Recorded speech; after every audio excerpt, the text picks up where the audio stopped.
If you want more IDM music like Autechre or Aphex Twin, hold on tight, we might be here onto something. By the way, you can subscribe to my channel for more independent music videos. As for the end of January, I've been struggling to find albums released this year that I would really like, so I came to the conclusion that maybe this Oval's work is the album that I've been the most at ease with, which led me to another conclusion about electronic music in general.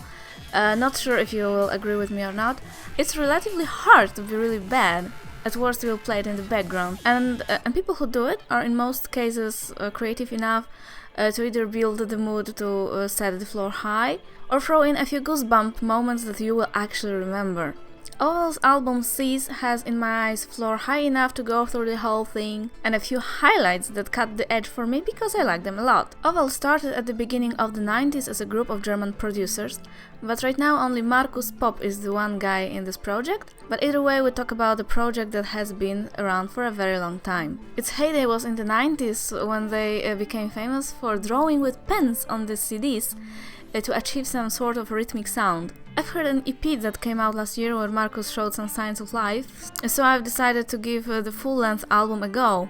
With this new release, Oval's label highlights to perceive Markus more like a composer and art director rather than a producer, and mentions that he intended to refresh his sound. This was my thought already when I listened to that EP, Exployo. While it may not really catch up with all the latest hypes and hooks, it doesn't sound like it was taken out from 1993. As for Scis, the first sound we hear would be the sound of sitar, that will be gradually joined by aggressive squeaky sounds until the acid beat drops in. And I can't lose the feeling that it reminds me of The Prodigy or Apollo 440 ain't talking about dub. Not sure if there's anyone who remembers that. This opening song Twirror is actually my favorite on this album.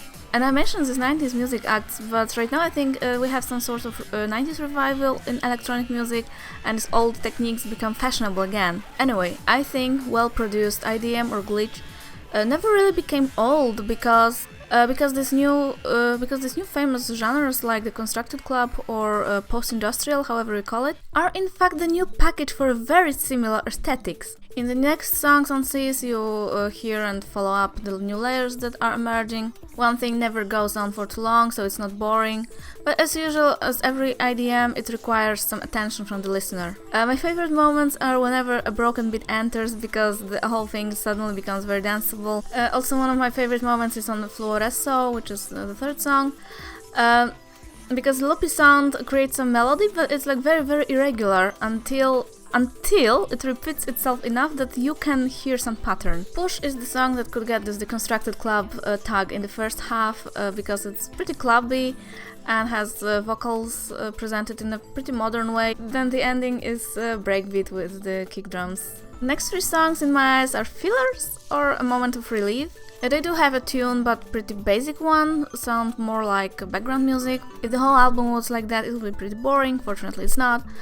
Maybe these cosmic sounds, like robotic sounds on Cosmo, are the most interesting moment from that part. However, it's extremely well produced, and this is a very important merit that can make even boring stuff pretty listenable. Finally, the three last tracks are also pretty cool, pretty interesting, which starts with Mick, which is like my second favorite song on this album. The key part of this track is the vocal line that goes like during the whole length of the song. Octagon sets the tempo with the piano, and it's both like dreamy and pretty trancey.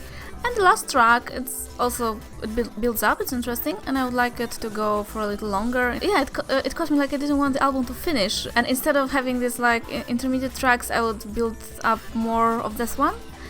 And I would give it a proper outro, because suddenly the song just finishes to play, so...